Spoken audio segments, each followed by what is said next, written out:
All right, so what I want to do now is study a bit the details of this corner joint. So think about how these elements and these components are interlocking. I love the form of this at the moment. I think this joint looking really nice. But now I want to go a bit deeper into understanding exactly how these components start to interlock and how they will fit together.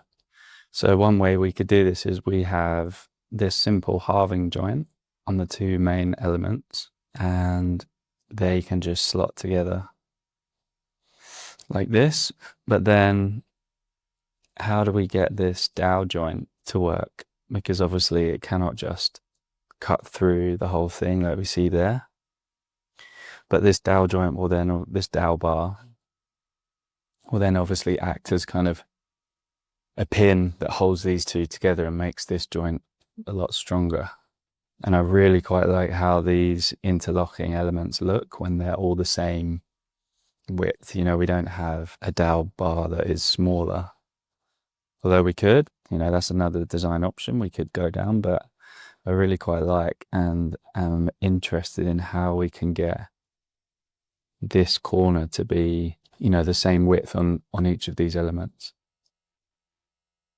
So I guess one way that we can do that is we have our halving joints, and what we could do is we can drill a little pin that goes through both of these main structural elements. So what I'm going to do is just extrude that curve.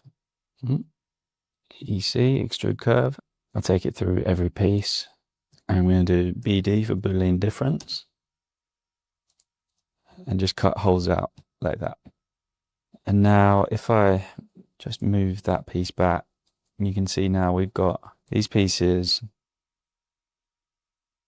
interlocking on their halving joint. These can be locked together, glued on this joint here.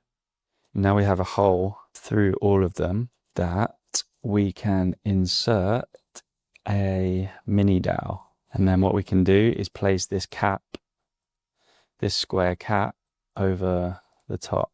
Okay, so we have that dowel bar now going straight through the two main sticks. And what we can do is just cut holes out. So now we can see there clearly how this could work. I mean, this will need some development in the workshop, but now we have a little bit more of an understanding how this joint might work. We have the two caps, we have the dowel bar, and we have our two main structural components.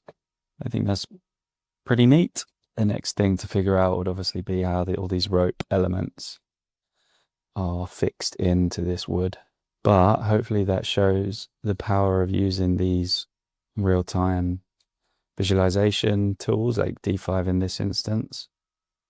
And it's nothing crazy complex. It's just setting up a very simple studio environment,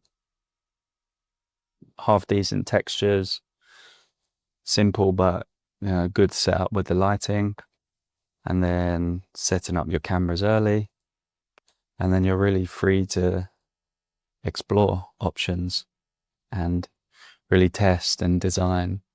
We're not focused solely on one tool. We're using a bunch of tools together to then push our design and our design thinking that bit further.